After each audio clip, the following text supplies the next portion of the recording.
चलिए Raje, lecture number 1 depreciation accounting. Class कौन सी है? 11th class. बहुत ही इजी टॉपिक है, मेरे साथ साथ रहना है। तो लेक्चर नंबर 1 में हमने इस चैप्टर के बारे में क्या सीखना है? सबसे पहले हमें ये जानना है कि बुक वैल्यू क्या होती है, कॉस्ट प्राइस क्या होती है और सेल प्राइस क्या होती है। जब मैं इन तीनों चीज़ों के बारे में जानूंगा ना, तो मुझे काफ़ी हद तक क्लियर हो जाएगा डेप्रिसिएशन अकाउंटिंग चैप्टर का मीनिंग क्या होता है। तो सबसे पहले तो इसके ऊपर फोकस करते हैं। लेक्चर नंबर 1 है कि बुक वैल्यू क्या होती है, कॉस्ट प्राइस क्या होती है और सेल प्राइस क्या होती है। चलिए स्टार्ट करते हैं। मैंने आपको एक एग्जांपल दी है। मान लो 2020 में मैंने एक मोबाइल या फिर एक मशीन या फिर एक फर्नीचर, फॉर एग्जांपल इसको मैं ये भी बोल सकता हूँ कोई भी एसेट, वो मैंने अलग अलग एसेट्स लिख दी, या तो मोबाइल हो सकता है या मशीन हो सकती है या फर्नीचर हो सकता है, वो कुछ भी हो सकता है। तो मैंने 2020 में एक मोबाइल परचेज करा और उस मोबाइल की जो वैल्यू है वो 1 लाख रुपीस की है, और उस 1 लाख वाले मोबाइल की जो लाइफ है वो 5 ईयर्स की है। 5 ईयर्स का मतलब क्या है कि ये जो मोबाइल है 5 साल तक ही चलेगा, और 5 साल ख़त्म होने के बाद ये मोबाइल की जो वैल्यू है, इस मोबाइल की जो वैल्यू है वो ज़ीरो के बराबर हो जाएगी। आफ्टर 5 ईयर्स वो मोबाइल आपका ख़राब हो जाएगा। हाँ बिल्कुल, अगर हम कोई भी एसेट परचेज करते हैं तो उसकी कुछ ना कुछ लाइफ तो होती है ना। ऐसा तो है नहीं कि हमने कोई आज एक एसेट परचेज कर लिया और उसकी जो लाइफ है वो इन्फिनिटी है, नहीं, उसकी कुछ लाइफ होती है और उतने टाइम के बाद वो पर्टिकुलर एसेट जो है वो ख़राब हो जाता है।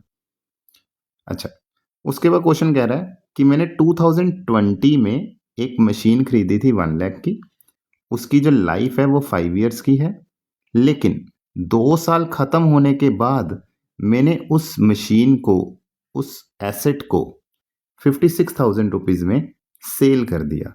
तो मुझे ये बताओ कि सेल के टाइम पे आपको प्रॉफिट हुआ या लॉस हुआ। बस यही चीज़ हमने समझनी है। चलिए देखते हैं क्या हुआ। अब क्वेश्चन क्या है कि अगर मैं बोलूँ कि 2020 में मैंने एक मोबाइल 1 लाख रुपीज़ का खरीदा। एक एग्जांपल एक यहाँ पे लेता हूँ कि अगर हम 1 लाख रुपीज़ का एक एसेट खरीदते हैं और उसकी जो लाइफ है वो 5 साल की है, तो बोल सकता हूँ कि ईच ईयर 20,000 रुपीज़ का मोबाइल आपका ख़राब होता रहेगा। कैसे? ध्यान से देखना। 20,000 का मोबाइल पहले साल ख़राब हो जाएगा, 20,000 का मोबाइल दूसरे साल ख़राब हो जाएगा, 20,000 का मोबाइल तीसरे साल ख़राब हो जाएगा, 20,000 का मोबाइल 4th ईयर ख़राब हो जाएगा, और 20,000 का जो मोबाइल है वो 5th ईयर भी ख़राब हो जाएगा, और आफ्टर 5 ईयर उसकी जो वैल्यू है वो ज़ीरो के बराबर हो जाएगी। ऐसा मैं नहीं कह रहा हूँ, ऐसा जो हमने एग्जाम्पल लिया उसके थ्रू ही हम समझ रहे हैं। तो हर साल 20,000 रुपीज़ का जो मोबाइल है ना वो आपका खराब होता रहेगा, और उसको हम लोग बोलते हैं डेप्रिसिएशन। कि अगर कोई एसेट हम यूज़ कर रहे हैं और उसको यूज़ करने के बाद जो उसकी वैल्यू है वो थोड़ी सी कम हो जाती है, उसी को हम लोग बोल देते हैं डेप्रिसिएशन। अब ध्यान से समझना। अच्छा, एग्जाम्पल के तौर पे मैं इसी एग्जाम्पल को थोड़ा सा अलग करता हूँ। मान लो कि मैंने कोई एसेट 1 लाख की बजाय 4 लाख का परचेज करा होता, और उसकी जो लाइफ है मान के चलता हूँ कि 5 ईयर्स की होती, तो मैं बोल सकता हूँ ईच ईयर वो मोबाइल कितने रुपए का ख़राब होना था। सर, कॉस्ट प्राइस को लाइफ के साथ डिवाइड कर दो, तो मैं बोलता कि हर साल 80,000 80,000 80,000 80,000 80,000, 5 सालों में 80 80 80 80 और 80,000 का मोबाइल आपका ख़राब हो जाता, क्योंकि 4 लाख का परचेज करा है और उसकी लाइफ 5 ईयर्स है। तो मैंने बोल दिया कि हर साल 80,000 रुपीज़ का आपका जो मोबाइल है वो ख़राब होता रहेगा, और उसी को हम लोग क्या बोल देते हैं, उसी को हम लोग डेप्रिसिएशन बोल देते हैं। ठीक, अब इसी क्वेश्चन को आ जाओ। 1 लाख का अगर हमने कोई मोबाइल परचेज करा और उसकी जो लाइफ है वो 5 ईयर्स की है, अगर उसकी लाइफ 5 ईयर्स की है तो बोल सकता हूँ फर्स्ट ईयर में 2020 में क्योंकि खरीदा था, 2020 में वो 20,000 रुपीज़ का ख़राब हो जाएगा। और आफ्टर 2020 उस मोबाइल की जो उस एसेट की जो वैल्यू है वो 80,000 के बराबर रह जाएगी मेरे पास उस एसेट की वैल्यू 80,000 के बराबर रह जाएगी। फिर आएगा 2021 में फिर से मोबाइल आपका 20,000 रुपीज़ का ख़राब हो जाएगा एंड आफ्टर 2021 उस मोबाइल की जो वैल्यू है वो 60,000 रुपीज़ के बराबर रह जाएगी। और इसी को मैं क्या बोलता हूँ, इस 20,000 का मैं बोल देता हूँ डेप्रिसिएशन। अब याद रखना, इस 1 लाख को एक नाम देते हैं। इस 1 लाख को जो नाम दिया है that is your cost price, कि जितने का खरीदा था वो मेरे क्वेश्चन की कॉस्ट प्राइस है। और डेप्रिसिएशन माइनस होने के बाद जो ये वैल्यू है, इस वैल्यू को बोल देते हैं हम लोग बुक वैल्यू। कि 1 लाख रुपए का खरीदा था, 20,000 रुपीज़ की उसके ऊपर डेप्रिसिएशन लग गई एंड आफ्टर 1 ईयर मेरे पास उस एसेट की जो वैल्यू है वो 80,000 के बराबर रह चुकी है। और उस 80,000 को हम लोग क्या बोलेंगे, उस 80,000 को हम लोग बोल देते हैं बुक वैल्यू। अब 2020 तो ख़त्म हो गया यहाँ पे।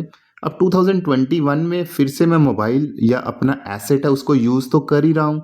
अगर उसको यूज़ कर रहा हूँ तो 2021 में भी वो थोड़ा सा ख़राब हो जाएगा और उसको मैं 2021 में जो 20,000 की वैल्यू रिड्यूस होएगी उस 20,000 को फिर से मैं क्या बोल दूंगा, डेप्रिसिएशन। और जो आफ्टर 2021 जो वैल्यू 60,000 रहेगी उस 60,000 को मैं बोल दूंगा कि ये उस एसेट की बुक वैल्यू है। अब क्योंकि क्वेश्चन कह रहा है कि आफ्टर 2 ईयर्स, 2 साल के बाद मैंने वो वाला एसेट को सेल कर दिया। अब 2 साल मैंने उस एसेट को यूज़ करा, 2 साल कौन सा, एक तो यहाँ पे यूज़ करा, एक यहाँ पे यूज़ करा। 2 साल मैंने उस एसेट को यूज़ करा और उसके बाद उसकी जो वैल्यू है वो 60,000 रह चुकी है। अब 60,000 की जो वैल्यू रहेगी उस मशीन को मैंने सोल्ड आउट कर दिया। और कितने रुपीज़ में सोल्ड आउट करा, 56,000 रुपीज़ में सोल्ड आउट करा। तो मुझे ये बताओ मेरा क्वेश्चन क्या है। मेरा क्वेश्चन सिंपल ये है, अब मुझे ये बताओ कि अगर मैंने 1 लाख रुपए की एक एसेट परचेज करी थी, कॉस्ट प्राइस है, 60,000 उसकी बुक वैल्यू रह चुकी है और उसको 56,000 रुपीज़ में सेल कर रहा हूँ। तो मुझे ये बताओ उस एसेट को सेल करके मेरा प्रॉफिट हुआ या लॉस हुआ? अगर हुआ तो कितना हुआ? तो हमेशा याद रखना, जब भी आपने कोई भी एसेट को सेल करना है ना, तो उसकी सेल प्राइस को बुक वैल्यू से कंपेयर करना है। कभी भी सेल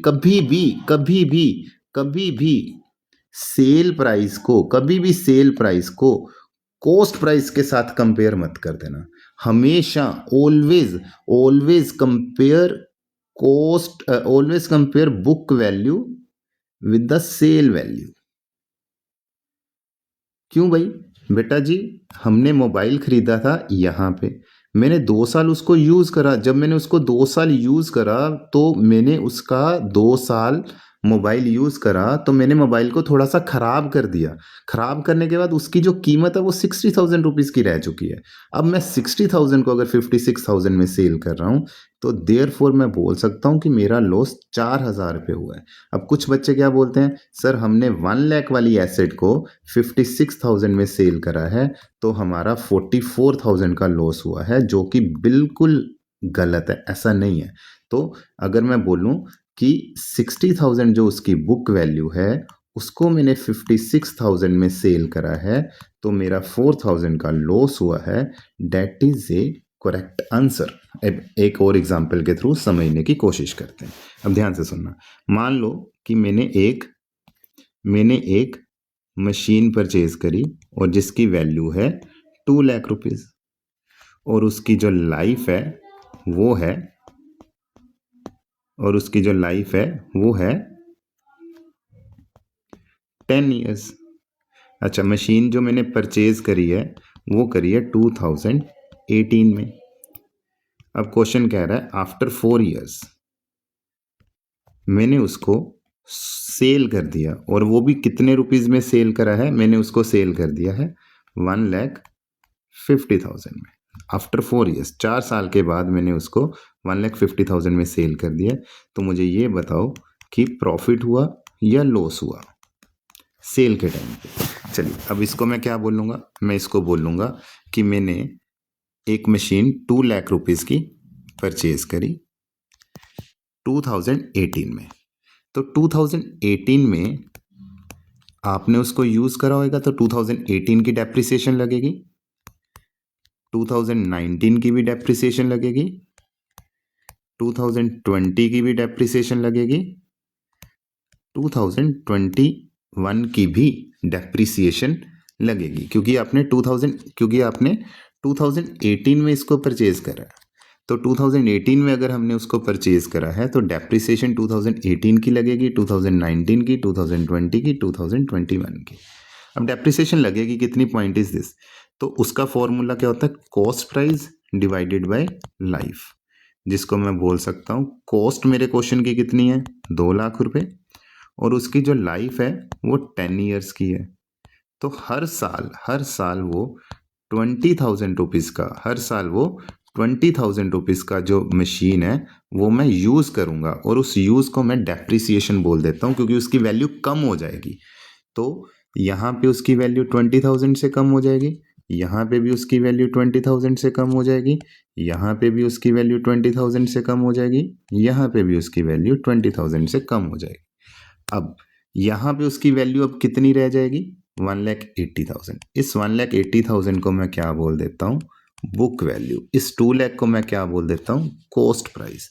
अब यहाँ पे इसकी वैल्यू कितनी रह जाएगी, 1,60,000। इसको भी मैं क्या बोल देता हूँ, बुक वैल्यू। अब यहाँ पे उसकी वैल्यू कितनी रह जाएगी, 1,40,000। इसको भी मैं क्या बोल देता हूँ, बुक वैल्यू। यहाँ पे उसकी वैल्यू कितनी रह जाएगी, 1,20,000। इसको भी मैं क्या बोल देता हूँ, बुक वैल्यू। देयरफॉर आफ्टर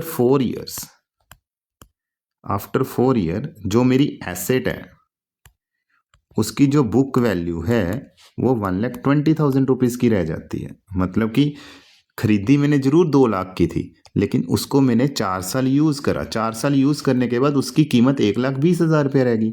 अब अगर मैं 1,20,000 वाली चीज़ को एट कितने रुपीज़ में सेल कर रहा हूँ, 1,50,000 में सेल कर रहा हूँ। देयरफॉर मुझे इस मशीन को सेल करने पे जो प्रॉफिट हुआ है वो हुआ है 30,000 रुपीज़ का प्रॉफिट हुआ है। 1,20,000 जिसकी बुक वैल्यू रहेगी, बोले तो मेरे लिए उस मशीन की कीमत आफ्टर 4 ईयर्स 1,20,000 के बराबर है। अब 1,20,000 वाली चीज़ मैंने 1,50,000 रुपीज़ में सेल कर दी, तो 30,000 रुपीज़ का जो हुआ है वो मेरे क्वेश्चन का प्रॉफिट हुआ है। ठीक है जी, तो आपको समझ आया कॉस्ट वैल्यू क्या होती है, कॉस्ट प्राइस क्या होती है, या बुक वैल्यू क्या होती है। चलिए एक और एग्जांपल के थ्रू समझने की कोशिश कर लेते हैं। एग्जांपल लेते हैं, मान लो 2012 में हमने एक मशीन खरीदी जिसकी वैल्यू है 1 लाख रुपीज़ और उसकी जो लाइफ है वो है 4 ईयर्स की। एंड आफ्टर 2 ईयर्स, 2 साल के बाद मैंने उसको सेल कर दिया कितने रुपीज़ में, 61,000 रुपीज़ में मैंने उसको सेल कर दिया। तो हमेशा क्वेश्चन कैसे रिकॉर्ड करना है, रिकॉर्डिंग हमेशा ऐसे ही करनी है जैसे मैं आपको बोल रहा हूँ कि 1 लाख रुपीज़ का मैंने एक मशीन खरीदा। इसके ब्रैकेट में आप कॉस्ट प्राइस लिखना चाहते हो तो बेशक लिख लो। कब खरीदा, 2012 में। तो डेप्रिसिएशन कब कब की लगेगी, 2012 की भी डेप्रिसिएशन लगेगी, 2013 की भी डेप्रिसिएशन लगेगी। क्यों सर 2014 की नहीं लगेगी?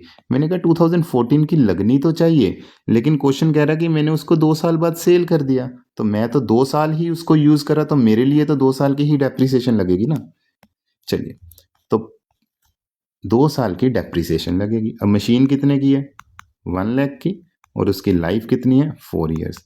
अगर 1 लाख को 4 से डिवाइड करूं तो ईच ईयर मैं 25,000 की मशीन का यूज़ कर लेता हूं। 25,000 मेरे मशीन की वैल्यू कम हो जाती है हर साल पास होने के बाद।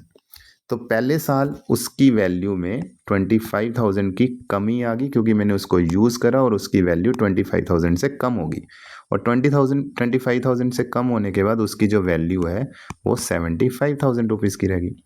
अब 2013 में भी मैंने उस मशीन को यूज़ करा, उसकी वैल्यू 25,000 से फिर से कम होगी। अब उस मशीन की जो वैल्यू है वो 50,000 रुपीज़ के बराबर रह चुकी है, डेट इज़ आफ्टर 2 ईयर्स। और इस 75,000 को मैं क्या बोल दूंगा, बुक वैल्यू। इस 50,000 को मैं क्या बोल दूंगा, बुक वैल्यू। इसको क्या बोलता हूँ, डेप्रिसिएशन। इसको क्या बोलता हूँ, डेप्रिसिएशन। अब 50,000 वाली चीज़ हमने कितने रुपीज़ में सेल कर दी, 61,000 में।